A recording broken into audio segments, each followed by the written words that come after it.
కడప జిల్లా పార్టీ అధ్యక్షుడిగా తనకు 12 ఏళ్లు పనిచేసే అవకాశం ఇచ్చినందుకు సీఎం చంద్రబాబు మంత్రి నారా లోకేష్ కు ధన్యవాదాలు తెలుపుతున్నానని టీడీపీ పోలిట్ బ్యూరో సభ్యుడు శ్రీనివాస్ రెడ్డి తెలిపారు. సీఎంగా జగన్ ఉన్నప్పుడు పులివెందులలో టీడీపీ ఆఫీస్ నిర్మించినట్లు చెప్పారు. కడపలో మహానాడు సూపర్ సక్సెస్ చేశామని అన్నారు. కడప జిల్లా టీడీపీ అధ్యక్షుడిగా నియమితుడైన భూపేష్ రెడ్డికి ఆయన శుభాకాంక్షలు తెలిపారు. అందరికీ నమస్కారం. నూతన సంవత్సర శుభాకాంక్షలు.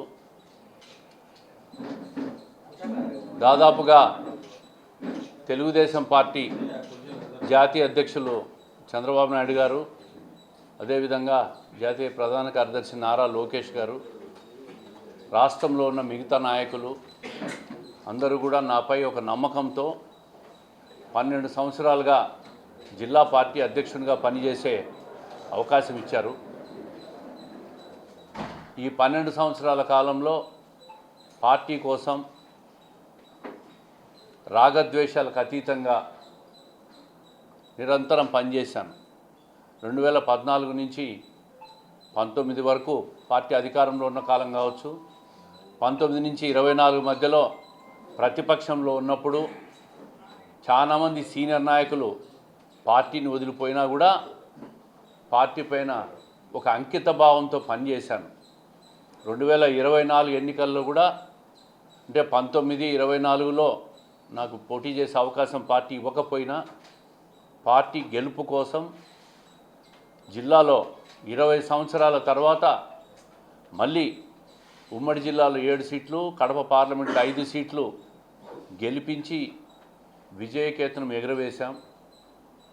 ఈ 12 సంవత్సరాల్లో చంద్రబాబు నాయుడు లాంటి దేశంలో ఒక ఉన్నతమైన నాయకుని దగ్గర జిల్లా పార్టీ అధ్యక్షునిగా, అదేవిధంగా పాలిట్ బ్యూరోలో స్థానం కల్పించి నాకు సముచిత గౌరవం ఇచ్చిన పార్టీ అధ్యక్షునికి, అదేవిధంగా లోకేష్ గారికి కూడా కృతజ్ఞతలు తెలియజేస్తూ ఉండా. ఈ 12 సంవత్సరాల కాలంలో అధ్యక్ష పదవిలో నాకు అన్ని రకాలుగా ఒక సంతృప్తినిచ్చింది. ఎందుకంటే నేను అధ్యక్షుడిగా ఉన్న కాలంలో 42 సంవత్సరాల తెలుగుదేశం పార్టీలు ఎప్పుడూ కూడా కడప జిల్లాలో మహానాడు జరగల. మిగతా మహానాడులకు అన్నిటికంటే కూడా భిన్నంగా కడపలో మహానాడు అద్భుతంగా నిర్వహించాం. జిల్లా నాయకులందరి సహకారంతో, అన్ని వర్గాల ప్రజలతో, సామాన్య కార్యకర్త నుంచి ఎమ్మెల్యే స్థాయి నాయకుడి అందరి సహకారంతో కూడా అద్భుతంగా మహానాడు జరిపాం. నేను అధ్యక్షుడిగా ఉన్న కాలంలో ముఖ్యమంత్రిగా జగన్మోహన్ రెడ్డి గారు ఉన్న కాలంలో ఆయన నియోజకవర్గంలో పులివెందుల్లో నేను నా సొంత నిధులతో పార్టీ ఆఫీస్ నిర్మించగలిగిన. ఏ కార్యకర్త నా దగ్గరికి వచ్చినా జిల్లా కేంద్రంలో ఆప్యాయంగా పలకరించి వాళ్ళ కష్టాన్ని విని చేతనైనంత సాయం చేయగలిగిన. ఎక్కడా కూడా పార్టీయే తప్ప సొంత వర్గాన్ని ఏర్పాటు చేసుకోకుండా నిరంతరం పార్టీ కోసం పనిచేసిన ఈ 12 సంవత్సరాల్లో నాకు అన్ని రకాలుగా కూడా ఒక సంతృప్తినిచ్చింది.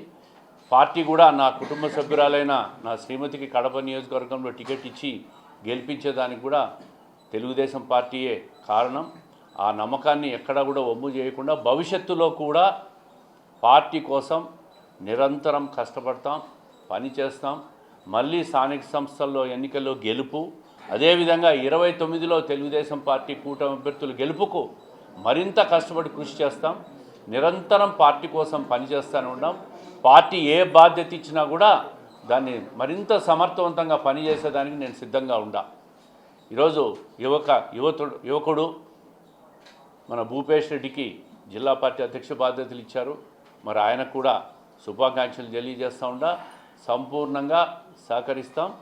ఈ 12 సంవత్సరాల్లో సహకరించిన ప్రతి కార్యకర్తకు, ప్రతి నాయకునికి, అన్ని స్థాయిల్లో ఉన్న వాళ్ళకి అందరికీ కూడా ధన్యవాదాలు, శుభాకాంక్షలు తెలియజేస్తూ ఉన్నాం. రెండో విషయం, ఈరోజు ఈ 1.5 సంవత్సర కాలంలో ప్రభుత్వం ముఖ్యంగా 2025లో చంద్రబాబు నాయుడు గారి నాయకత్వంలో కూటమి ప్రభుత్వం చేసిన అభివృద్ధి కార్యక్రమాలు, సంక్షేమ కార్యక్రమాలు కూడా జిల్లా ప్రజలకు కానీ రాష్ట్ర ప్రజలకు కానీ తెలియాలి. దాదాపుగా